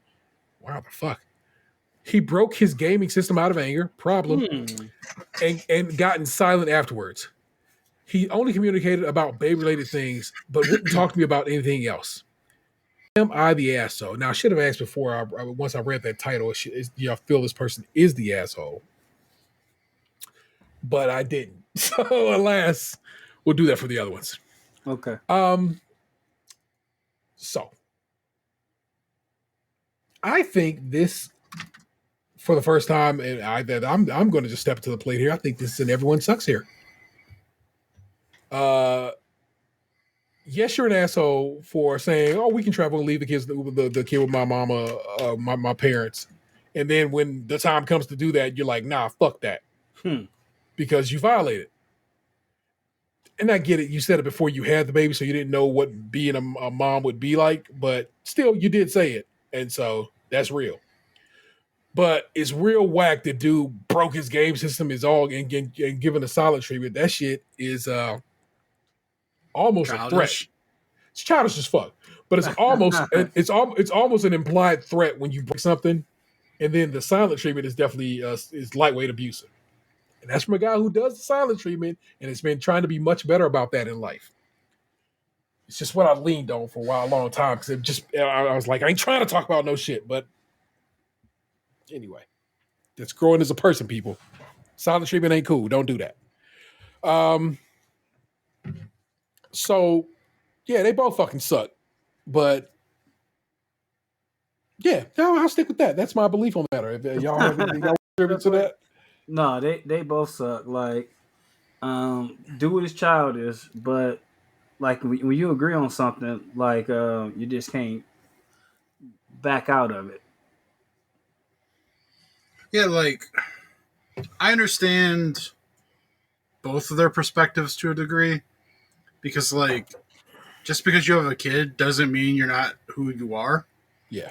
And like I know plenty of people who like have a child and they leave the child with their parents and take trips and whatnot or have like nights alone or whatever. Like it's not an uncommon thing. And especially if you agree to it, I don't understand why all of a sudden you think it's okay to just pull the rug out from somebody when you've already discussed it, who you to it, and now when it comes time to actually do it, it's like making a promise, not thinking that you'll ever have to pay up on the promise. Yeah. But like, I could also understand that, like the child's, but like the child is young, but like I feel like it's a 75-25 here. Like, I feel like the dude is correct for being upset, but I don't like how he's approaching it. But I don't. If I had to pick a side, I would pick his side. Everyone, there's no glow in the dark comments that I come across, but everyone seems to say that that she's the asshole. But this one kind of went through to break it down bit by bit, and what he wound up. This person wound up. I have no idea if this is a person. This person's what they gender identify as. But what they came what this person came to was, guess what? Everyone sucks here.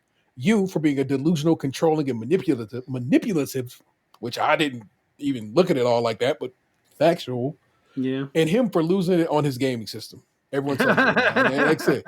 That's the same thing I said, and this person agrees with me, so that's why I read they shit because they co-signed what I said. Thank you. It's fucked up. Don't do that. Anyway, all right. Two more. We got two more. Am I the asshole for not taking my daughter when my ex gave birth? Now you have no context for this, but if you're hearing that, would you think, yeah, this person's an asshole, or I don't think so? I'm going to say asshole. I'm going to assume asshole just because that's the name of the game.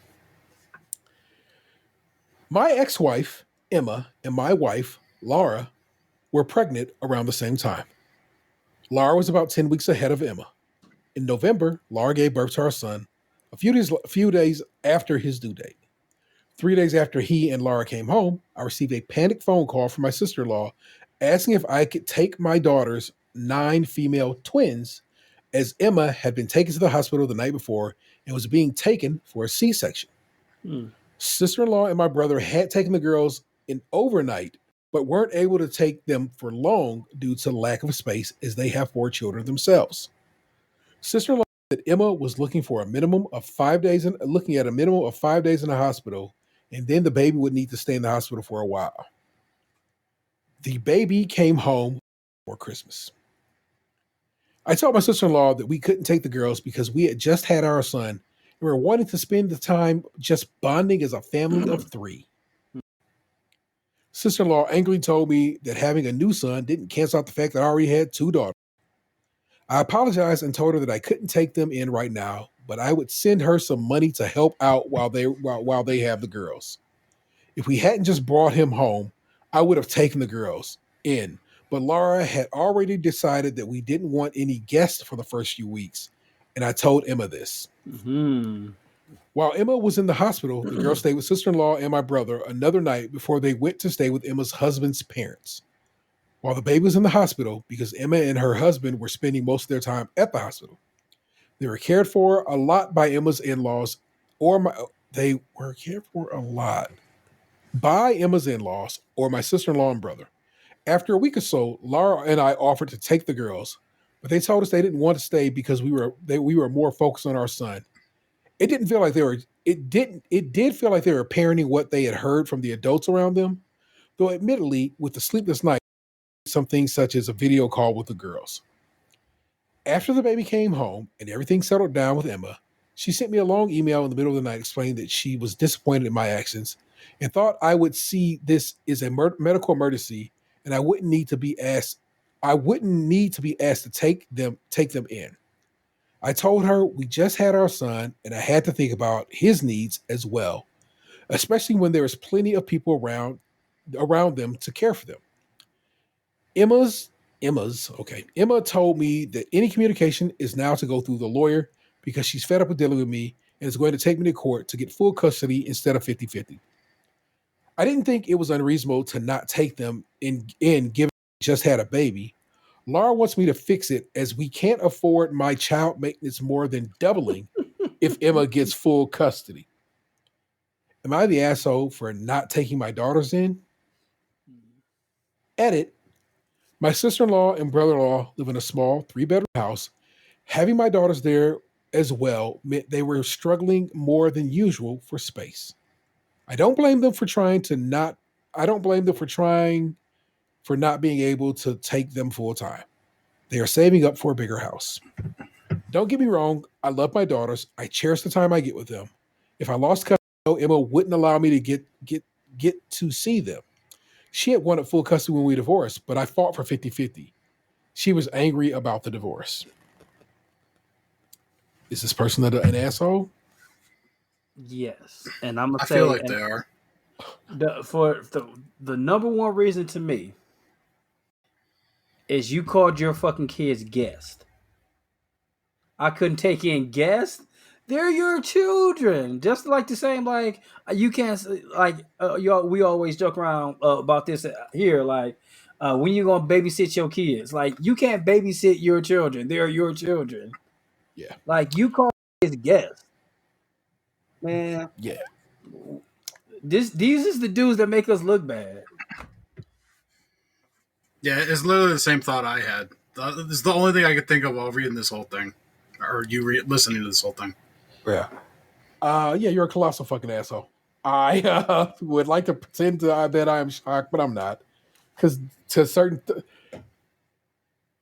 trying to make this just a family of 3. That shit right there, that too got my goat. Fuck you. It's not a family of 3. It's a family of fucking 5, dog. And you got to get used to that shit real quick. And nothing better than a trial by fucking fire. Because guess what? Had it been how it should be, well, guess what? Your kids will be with you. If your kids were, honestly, God, with you half the time as they should be, then guess what? They should have been home in just a couple of days anyway. You're terrible. And it's not that I wish that your ex-wife would take your children from you, but I wish you'd understand what I think you need to understand what it means to actually not have them. And because apparently you don't give a fuck. Go enjoy your son, I guess, buddy. Fucking asshole. Ugh. Sorry, y'all. That one upset me. Let's see what the comments say. I mean, everyone says this motherfucker's an asshole. I'm trying to see if there's anything that is even near on his side. Not really, though. It is everybody riding hard on this guy. Oh, here it is. Here it is. Your man's found one that signs off with him. This is from OK Aardvark 6742, a participant. He quotes the OP. We were one to spend time just bonding as a family of 3. That right there. You're the asshole. You also just handed your ex the ammo needed to take you to court and revise custody. You are not a family of 3. You are a family of 5, what I just said.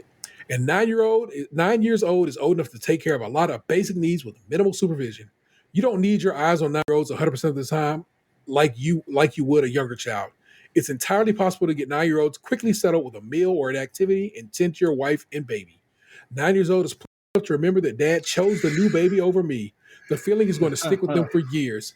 And Laura should want to fix it because you fractured your family, not because of the money. She's an asshole for that too. Whoa. Yeah. And this guy got 2 other kids. So most dads know that first month to month and a half is just like that baby's just eating and sleeping. This would be the easiest time to take care of your 2 other kids because the bonding will be, with the new baby will be at night, for getting up, feeding and stuff like that. For the most part, the babies sleep during the day. So for you not to know that makes you an even bigger asshole. Because what the fuck was you doing during those other 2 kids? Not raising them. You over here fighting for custody for shit you ain't do nothing with. Clear as day, you didn't do nothing with. One pink comment, it just says you're the asshole. Did you call your daughter's guest? So again, you know what I'm saying? You can catch the vibe. You can see the rest. We be right. We be knowing. We be out here knowing. Last one. Am I the asshole if I get mad over my husband not doing dishes? So my female 24 husband, male 22, have been married officially and living together 3 months now. It's been great, but one major issue we keep having is the dishes. Now I don't want to play the sympathy card.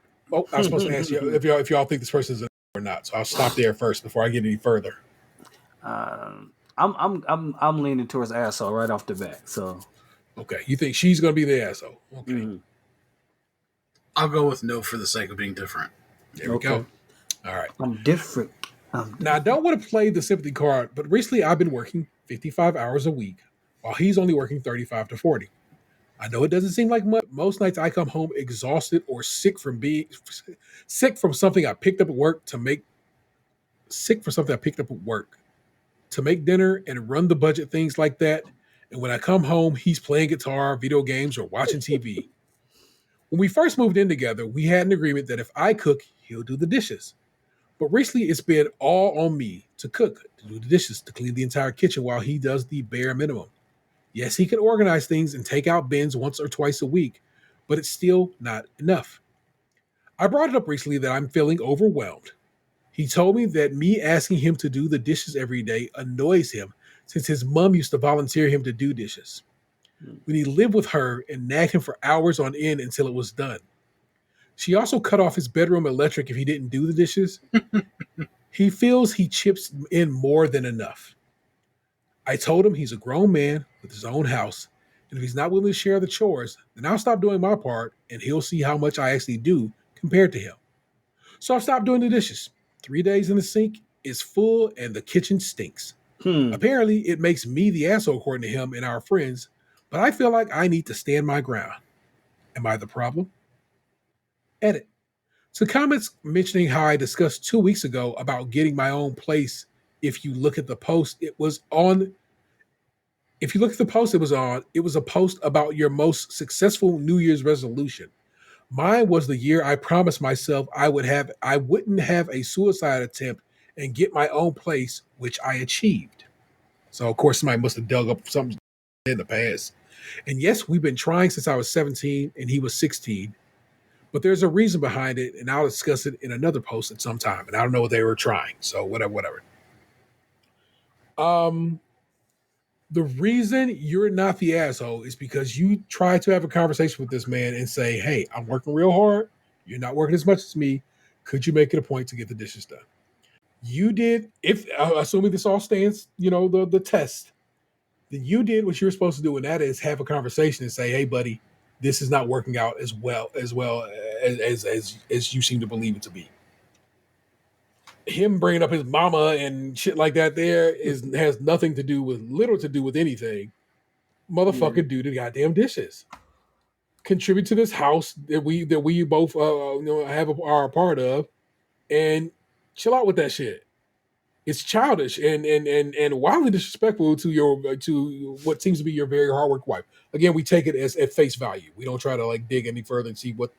Apparently, some people just read it did, but that's not what we do. And if and take it at face value is this woman's working real hard and still cooking. It's like, come on, man, you can be better than that. I agree that he can be better. It does seem like maybe some of her language might have been triggering to him, but obviously, but I don't know. It always I don't know. Like I won't go deeper because you just said like we don't know what they say off face value, but usually when somebody making less money, they're usually the person who has the harder job. Usually sometimes is more tired. But like I said, we'll just keep it at face value. I feel like I nailed it with my guess. Not the asshole. Yep. Nailed it from outside, always wet. I should have put 10 on it. It's disappointing to see, like you said, I get it. He might be a bit triggered by this by being asked more. And here's again, I use myself as an example. I do those dishes every day. Mm-hmm. Only because I'm super touchy about how people do dishes. But if the sink got dishes in it, Vanessa is herself kind of triggered by that. It's like, yo, bro, that shit is just, it feels like it's just full of germs and shit to me. You know what I'm saying? Get the dishes done. I hate being told to do the dishes because I do the dishes. Yeah. You know what I'm saying? Just on my time. And I hate being told to do them shits. It's like, bro, don't tell me to do them shits because I do them shits every day. But I know what it is to not want to be told to do something. Yeah. And how it'll get my goat sometimes. Like, look, bro, don't look. It should get done. There's nothing worse than somebody telling you to do something that you already about to do. Like I'm sitting here with my thumb up my butt. I'm gonna get to it. Like it's nothing worse. Like when you gonna do this? I was about to, but now there's a whole button on that. it's like at that point I get a chip on my shoulder. Now it's like, Yeah. oh fuck you, I ain't doing shit now. I was about to do that. You describe a lot of my interactions at work. It's just it's what adults do. It's just what it is. You know what I'm saying? We want to do what needs to be done, but also ain't nobody trying to deal with no bullshit. I was told to do shit as a child, and I ain't like that shit either. What the fuck ain't you doing dishes? You know what I'm saying? So of course I understand now as an adult. I have the brain capacity to be like, oh well, of course, you know what I'm saying? You bust your ass at work all day. You ain't trying to come home, cook clean, you know what I'm saying? Press my jeans, read to the C's, eat, gain weight, talk about you gonna lead, and leave, hit the door, ain't taking that shit no more. You know what I'm saying? So I get it. I understand it. I don't have to celebrate it though. So oh my goodness. But that's that, y'all. That was this week's Some of the Assholes. I hope you enjoyed them. I know I did. I always enjoy having an asshole. It's one of those things where I'm still quite happy with us that we still do them. So before that shit was cool. I'm gonna reiterate that shit every goddamn time. Before the internet said this shit was sweet, I was on that shit. Fuck you. In the realm of entertainment, I beat Horizon Zero Dawn the other day. Knocked that shit straight the fuck out. Broke my streak on my watch because I was focused on that game. Oh no. And I was like, fuck, I'm salty about that. And I even right now I'm still kind of salty about it.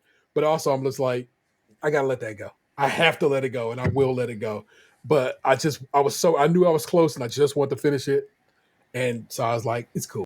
I had a success in another way, and I beat Horizon Zero Dawn, and I got an email from Sony today saying, congratulations on completing the main campaign of Horizon Zero Dawn. You spent this much time in the game, and you are 14 trophies away from platinum in that bitch. Don't you want to platinum that bitch? And I'm like, no, I don't want to platinum this bitch. Oh man. But thanks for telling me I spent 107 hours in Horizon Forbidden West, forgive me. I very much enjoyed that game. I'll tell you that right now. The sequel, another game in the series, Horizon Call of the Wild, comes out next month on PlayStation VR 2. Am I going to buy that PlayStation VR set? Probably. So you think a Ghostbusters game?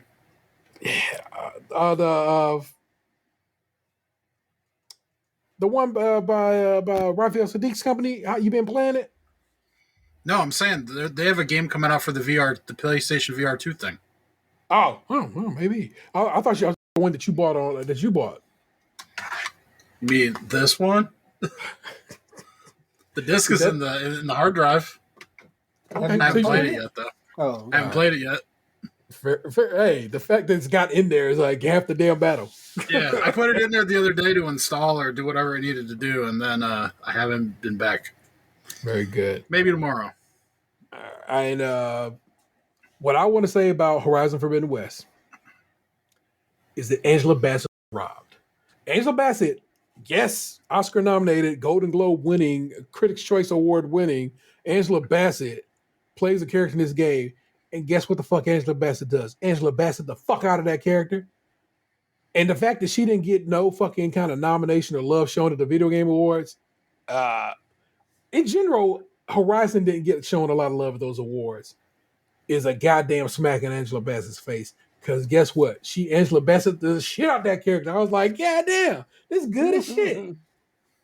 And I was like, I'm very much was like, it is noticed that you did not nominate her. I realized you nominated Kratos, and so you felt good, but I'm saying right now, you probably should have nominated Angela Bassett because she was real, real good in that game. And hopefully people will notice that and pick up on that. In the realm of video games, but not, The Last of Us premiered on HBO this past weekend, and all three of us have had a chance to watch the first episode, which is about 80 minutes long, and it was real good. Like real good. Craig Mazin, who did Chernobyl, along with Neil Druckmann, who directed the games, is who got together to make this series for HBO. Pedro Pascal, the Mandalorian, plays Joel, and Bella Ramsey plays Ellie. And old girl, I was trying to figure out who old girl who plays Tessa is. She used to be on that show on Fox. I was like, holy shit, the As lady soon as from I saw her Friends. on the screen, I was like, I know this lady. Yeah. And then I was like looking. And then, so I don't know their names in the show, and I guess this is like, this is a spoiler, but it's not really a spoiler. There's the scene when they first introduce her and she's talking to the dude about the battery. Mm-hmm. That's the bully from Air Bud. Huh. Well done. That's funny. The Last of Us is based on the 2013, initially 2013 game on PlayStation 3, The Last of Us, by Naughty Dog Games, and it's a story about a zombie apocalypse. Not in the realm of The Walking Dead, but kind of sort of, in that humans have been taken over by a fungus that controls us, like those funguses you've seen on the Nat Geo, where an ant is actually just taken over by a fungus and their body's being used like that. That's what's happening in The Last of Us, and we never knew how it worked in the game, but they had a scene at the beginning of this episode, a cold open, that basically explained it, and you're like, it felt a little too real. Next to be honest, that was the scary part to me. That was right there. I was like, that's a little too close to being honest. And When that scene kicked on, I was like, oh my God, that's the guy from Silicon Valley. yeah. And then apparently the guy who tells the story was in the Mummy movies. Oh, there you go. Cool. The show, unlike the game, takes place starts in 2003. The game starts in 2013. And then 20 years later, so 20 years later in the show is now 2023. 20 years later in the game is, of course, 2033. Did you notice the date on the beginning of the show? Besides, no, what was the exact date? The beginning day before everything pops off, day before my birthday, which means everything pops off on my birthday in that show. That's about right. Oh, you know what? I did notice that date because I was like, I noticed that date and I was like, that's either I believe it's Dan's birthday. It might be Michelle's birthday. Either way, them two's birthdays right next to each other, so it's one of them two's birthday. So yes, I did notice that date, and I did that. So yeah, you were right. You were right in that regard. So that's I did notice that, but that's what would tell you that yes, I did notice that. So how funny. I didn't know until that was Thandie Newton's daughter playing Joel's daughter. Yeah. And I'm like, it was crazy. I'm like, man, she looked just like. I mean, she looks like the original character from the video game. Then I'm like, man, she looked just like her mama. I think I'm nearly positive I sent you a TikTok that somebody said she straight took her mama's face. I was like, yeah, you're right. She looked just like that anyway. So yeah, it is so much like the game, but then you get a little sprinkles of extra, a little more information here, a little more of this, a little more of that, and I'm like yeah, on Joel's truck. They never talk about this in the game, but obviously he has like a veteran sticker on his truck. Mm-hmm. It was just so many like different love letters to not necessarily the game, but love letters filling in all the little spots, all the little nuances that that the game never talked about. It's like, well, why does Joel know all this shit? Because he was in the fucking army, combat veteran. And it was just so great. I'm looking forward to watching it and then watching it again by myself in the basement. Bruh, that crash or them planes crashing in general, but that one plane, it was so well done. Oh my goodness, bro. A fantastic show. I love the little changes. Like like some stuff you want to make. Like I thought I mean, I'm gonna try not to spoil this shit, but when I didn't know how they would handle like the Sarah getting shot by a soldier, I thought they were gonna change that for sure. Yeah, but it didn't get changed, and yeah. But they made it make sense because he went off on that one officer because like it made him have a flashback of his daughter. It's some good ass writing in this show so far. It's really well done. I want props to Neil Druckmann for being so involved with the show to make sure it has the game's voice in it, even though it will of course have some differences between here and there. And I liked that little dimension of Riley because that is some DLC shit. You know what I'm saying? Yeah. DLC for the first game, but if you've bought it since then, it's just in the game. So it is. I'm. I don't doubt that that's going to sell some copies of that game because some people are going to be like, I needs to know. You know what I'm saying? So, Lee just finished playing through it on PlayStation 5, and because he wanted to have it done before the series came out. Yeah. So, and I'm like, I'm glad you finished it and didn't, because kids these days they'll just watch somebody play it on the internet, and I'm like, I guess that's a thing you could do, but that's not what I do. I play video games, and my kids are obsessed with doing that. Like obsessed, like to the point where right now, like y'all have to take a break from YouTube. They would just watch it all day long. Yeah. So that is, I was glad he went through it and beat it. Now he's playing part 2, and it's like I don't know if I like Abby, and I go, I understand. So. Just like you were upset, like when what happened at the beginning of that game happens. Yeah. So was my child. It's like, did you know this happened? I go, yes, I beat that game. I am aware of what occurred. I'm sorry, it's so fucked up. I fucking cried. I did not like, and then I don't remember how I texted you. I just remember like he's like, oh yeah, I know that happened, but I didn't know, like, I'm not like big on Twitter. I don't like really. You're the only person I know that I follow on Twitter that would know that. Like, I didn't know that was going to happen. I thought something else was going to happen, but not that. And it was like I had to put the sticks down for a while. I was done for the night. Well, I'm telling y'all people, man, The Last of Us is just. If this is what we're gonna have for the rest of the season, and a lot of people have season that says it does hold up, I'm 100% in. Down for the get down. We get some clickers this week, and I'm excited about that. Man, clickers, bloaters, like if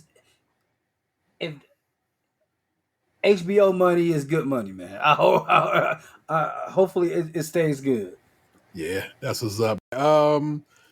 That's the only thing of import that I watched this week. I, of course, watched The Big Brunch. We do a show about that at Crimpetissier, a Great British Bake Off podcast. This round of podcastery is hosted by Nick Jew, and we are talking about The Big Brunch on HBO Max.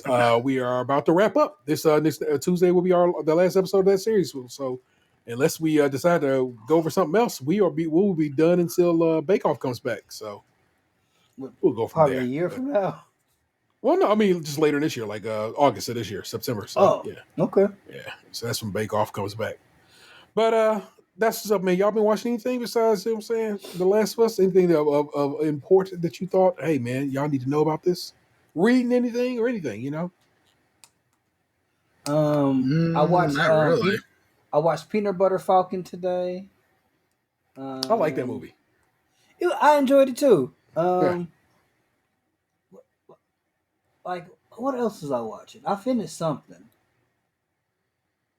It was not necessarily a rough week, but like my youngest son been sick all week, so like he's been back and forth down here and sitting on my lap while I'm working and stuff. So it wasn't really like a pay attention heavy week. Like maybe I've been watching Big Bang Theory again. Just watching something I don't have to pay attention to, and it's familiar and funny, or sort of funny, because I really don't appreciate them making fun of Raj's voice and stuff like that. That shit really fuck with me. Like and it was this. So it's this internet dude named Uncle Roger. Yeah. And like, so I've seen this video. I'm like, oh, this guy's funny. But then, like, to find out he don't talk like that in real life, it bothered me. Yeah. So yeah, he's affecting a stereotypical Asian accent. Yeah. And it's Yes, your man, Emotional Damage. If y'all know, if you know, you know. Yeah. And a lot of people, a lot of East Asian people are like, bro, you got to not do that, man. You really put this on blast. Also, a lot of Southeast Asian people are like, fuck Mindy Kaling this week for her Velma show on HBO Max. So What was the beef with that? just Southeast Asian representation being on the whacker side, and they say Mindy Kaling constantly doing that shit, and I'm like, oh, okay, fair enough. I'll So have to watch that again because I didn't pick up on that. I thought it was from what I've seen, a pretty good adult cartoon. So they yeah, announced that was that disappointing. they announced Ted Lasso returns here in spring, which could mean anything from March till June. So, but I'm excited for that, and the one my man Sam Richardson's in. Oh, the not the killer show, but the party After Party. after party. After Party I think, season 2 is about to drop as well. So you know what and I'm saying? March 3rd, Grand Crew come back. Yeah. So we get my man Carl Tart and so forth and so on. But I mean, it's my man Carl Tart. We gonna if I holler anybody out on that show, it's gonna be my guy. So that comes back here shortly. So that's what's been going on in the realm of us being entertained, and I'm grateful for it and entertained by it. So that's what's up. Yeah, you know what it is, man. Everything you need about this to holler at us is at the beginning of the show. Only thing that is not up top at the beginning of that show is where to get our shit from. So if you want to buy some merch from us, think you want to rock a shirt and stuff and so on, I try to post on the Instagram when I see a sale going on over there, so you're aware that when you have the opportunity to save 35% off is a pretty good deal. You know what I'm saying? That's definitely covering taxes and some shipping. So you know what I'm saying? Get your real player price deal going on there. tpublic.com/user/stage crunchy milk, all one word. For whatever reason, if you search TeePublic, if you went on TeePublic and search stage crunchy milk, it won't come up. But if you go through the rigmarole and that whole process, it comes up. So .com/user/stage crunchy milk, all one word. That is Tatum 216. Yes, I think I discovered I get motion sickness. As you've gotten older, or what brought this about? So I was at Target the other day and the building shook, and I'm like, oh shit, and I got real fucked up. Like, or I might have, I don't know. It's either motion sickness or vertigo. It's more vertigo. It's an inner ear thing. Oddly enough, the some shit in your ear as you get older dries out. Man. And you'll get more affected by motion like that as you get older because your ear ain't doing what it's supposed to do no more. Age. Yeah. It just comes with the numbers, man. Yeah, it really, like, if my kids are jumping around in the house, sometimes I'll just get a headache, and yeah, it's terrible. Yep. It is. It is very much so. That's Lunchbox 2099. Accurate. That's what's up. I am the Internet Table 713. You've just been podcast to it. I'm certain you loved it. We'll catch you next time. Until then. What happened to your ass? It used to be beautiful.